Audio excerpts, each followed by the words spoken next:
1945 में क्रिसमस की रात अमेरिका के वेस्ट वर्जीनिया में एक ऐसा वाकया हुआ जिसे आज भी याद किया जाए तो रूह कांप उठती है। जॉर्ज सॉडर नामी शख्स अपनी बीवी जेनी सॉडर और 10 प्यारे बच्चों के साथ क्रिसमस का जश्न मना रहे थे। हर चेहरा खुशी से रोशन था, लेकिन कौन जानता था कि ये रात एक बुरे सपने में बदलने वाली है। एक ऐसा नाइटमेयर जो आज तक एक ना सुलझने वाला मुअम्मा बना हुआ है। हुआ कुछ यूं कि रात के करीब 1 बज रहे थे जब घर में अचानक आग भड़क उठती है।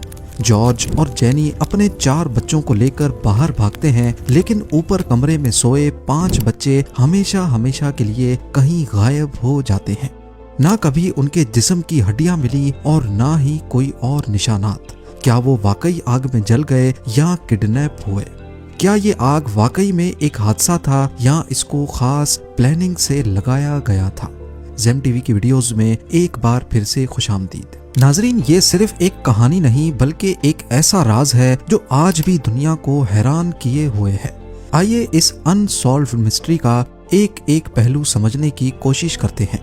जॉर्ज सॉडर एक हार्ड वर्किंग इटालियन इमिग्रेंट था जो इटालियन डिक्टेटर बेनितो मुसोलिनी के सख्त खिलाफ था।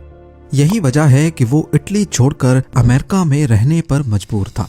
इटालियन डिक्टेटर के खिलाफ खुल्लम खुल्ला बातें करना उसके लिए मुसीबत बन सकता था, लेकिन उसने कभी भी डर नहीं दिखाया। अमेरिका में वो ट्रकिंग का बिजनेस करता और खुशकिस्मती से उसका अपना घर भी था। उसकी बीवी जेनी सॉडर एक डेडिकेटेड हाउसवाइफ थी जो अपने बच्चों को प्यार और डिसिप्लिन के साथ संभालती थी। 24 दिसंबर 1945 क्रिसमस के दिन सॉडर के बच्चे अपने नए खिलौनों के साथ खेल रहे थे। रात होती है और ऊपर के कमरे में 5 बच्चे अपने बिस्तर पर सोने के लिए चले जाते हैं। रात के करीब 1 बजे जेनी को घर में धुआं महसूस होता है। जब वो देखने जाती है तो मालूम पड़ता है कि किचन में किसी वजह से आग लग चुकी है। जॉर्ज और जेनी अपने 4 बच्चों के साथ बाहर निकलते हैं, लेकिन ऊपर के कमरे में सोए 5 बच्चे अंदर ही रह जाते हैं। जॉर्ज ने उनको बचाने की हर मुमकिन कोशिश की। जब जॉर्ज सॉडर 2nd फ्लोर की विंडो की तरफ भागा तो उसने देखा कि उसकी सीढ़ी अपनी जगह से गायब थी। फिर सोचा कि वो अपने कोयले के ट्रक का इस्तेमाल करके खिड़की तक पहुंच जाए, लेकिन जब इग्निशन ऑन किया तो ट्रक भी स्टार्ट नहीं हुआ और दूसरा ट्रक भी काम नहीं कर रहा था। जो लोग वहां मौजूद थे उन्होंने फेयरविल फायर डिपार्टमेंट को कॉल करने की कोशिश की, लेकिन बदकिस्मती से कोई जवाब नहीं मिला। बाद में जब किसी तरह फायर चीफ से कांटेक्ट हुआ तब भी फायर ब्रिगेड हादसे के 7 घंटों के बाद पहुंची। सबको लग रहा था कि किसी वजह से घर में आग लगी जिसमें 5 बच्चे जलकर इस दुनिया से चले गए। पर यह केस जितना देखने और सुनने में नॉर्मल लग रहा था, ये उतना ही ज्यादा पेचीदा भी था। अगली सुबह जब इन्वेस्टिगेशन शुरू हुई तो ऑफिशियल्स ने भी ऐसा ही कुछ बयान देकर केस को क्लोज कर दिया। उनका कहना था कि आग लगने की वजह से बच्चे जलकर खत्म हो गए हैं। पर यह बात सबकी समझ से बाहर थी, क्योंकि इंसानी जिस्म की हड्डियां 800 डिग्री सेल्सियस के टेम्परेचर में भी राख नहीं बन सकती। खास तौर पे हड्डियों के वो हिस्से जिसमें कैल्शियम होता है, जिसमें इंसानी दांत भी शामिल हैं, वो तो फर्नेस के अंदर भी राख नहीं बनते। तो फिर ये कैसे हो गया कि सॉडर के घर में आग लगने से 1 नहीं 2 नहीं पूरे 5 बच्चों की ना हड्डियां मिली ना ही कोई दांत। बाद में फॉरेंसिक जांच से भी ये बात कंफर्म हो गई कि आग लगने की ड्यूरेशन, उसका दौरानिया इतना ज्यादा नहीं था कि हड्डियों को राख बना सके।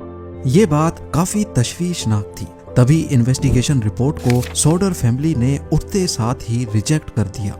इन्वेस्टिगेशन टीम ने आग लगने की वजह किचन में शॉर्ट सर्किट बताई, लेकिन जॉर्ज सॉडर का कहना था कि उसने हाल ही में सारी नई वायरिंग करवाई थी और सवाल ही पैदा नहीं होता कि उसमें कोई खामी रह गई हो। जॉर्ज सॉडर ने जब हादसे के उन लम्हात को वापस याद करने की कोशिश की तो उसे कुछ ऐसी बातें भी याद आईं जो किसी गड़बड़ का इशारा दे रही थी।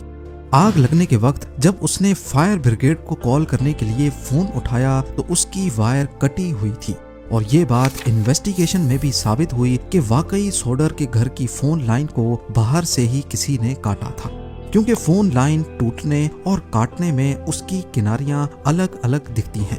टूटने में उसकी एजेस स्मूथ नहीं होती, लेकिन प्लायर से काटने पर एजेस काफी स्मूथ दिखती हैं। बाद में जेनी सोडर को याद आया कि ठीक 12:30 बजे घर का फोन बजा था और अगली तरफ कोई औरत थी जो जोर जोर से हंस रही थी, जिस पर जेनी ने रॉन्ग नंबर बोलकर फोन काट दिया।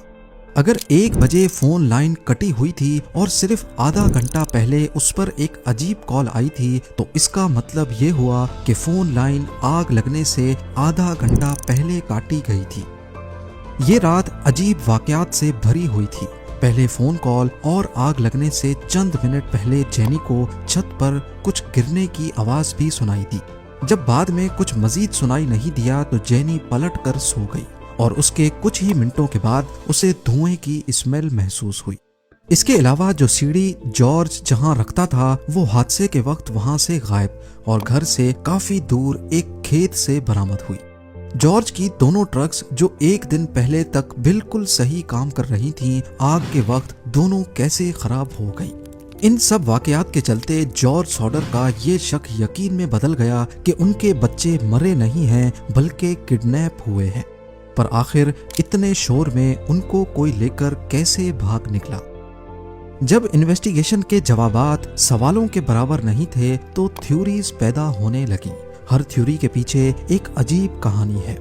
इस हादसे से कुछ महीने पहले जॉर्ज सॉडर के पास एक इंश्योरेंस एजेंट आया था जो उसे घर की इंश्योरेंस लेने पर काफी जोर भर रहा था, लेकिन जब सॉडर ने इंश्योरेंस लेने से साफ साफ मना कर दिया तो आखिर में वो एजेंट सॉडर को धमकी देकर गया कि इसका एहसास तुम्हें तब होगा जब तुम्हारे घर में आग लगेगी। क्या किसी ने आग को लोगों का ध्यान भटकाने के लिए इस्तेमाल किया और उसी वक्त बच्चे अगवा कर लिए। दूसरी थ्योरी यह है कि जॉर्ज सॉडर के इटालियन डिक्टेटर मुसोलिनी के खिलाफ खुल्लम खुला बयानात इटालियन माफिया को अच्छे नहीं लगे। इसी वजह से इटालियन माफिया ने इसको अपना टारगेट बनाया और उसके बच्चों को अपने कंट्रोल में ले लिया। कुछ लोगों ने आग के बाद सॉडर के बच्चों को अलग अलग जगहों पर देखने का दावा भी किया। एक औरत ने कहा कि उसने एक होटल में बच्चे देखे एक अजीब कपल के साथ। दूसरी रिपोर्ट्स कहती हैं कि एक कार में उन्हें दूर ले जाते देखा गया। जितने मुंह उतनी बातें।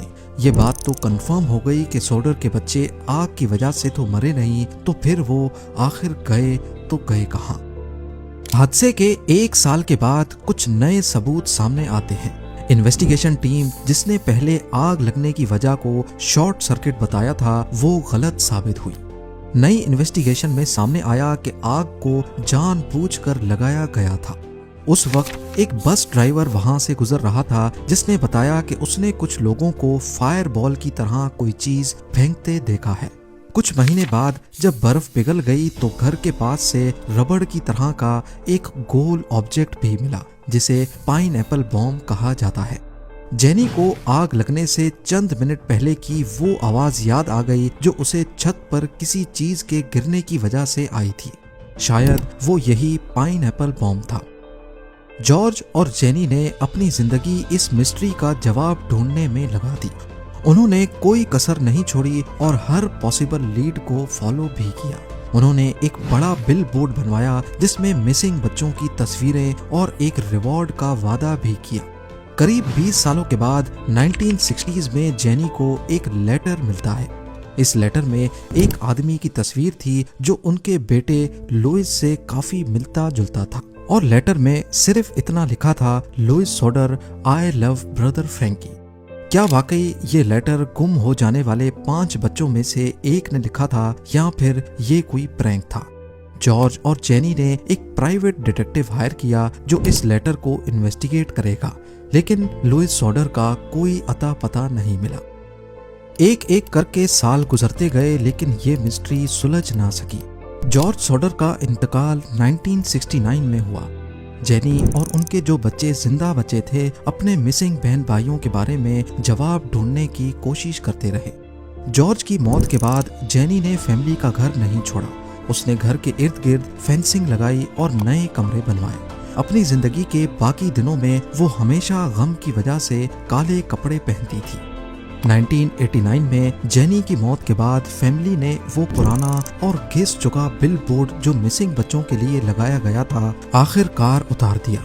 क्या सॉडर बच्चे एक ट्रेजेडी का शिकार हुए या किसी बड़ी साजिश का हिस्सा बने? ये एक ऐसा राज है जो शायद कभी सॉल्व नहीं हो पाएगा। उम्मीद है जेम टीवी की ये वीडियो भी आप लोग भरपूर लाइक और शेयर करेंगे। आप लोगों के प्यार भरे कमेंट्स का बेहद शुक्रिया। मिलते हैं अगली शानदार वीडियो में।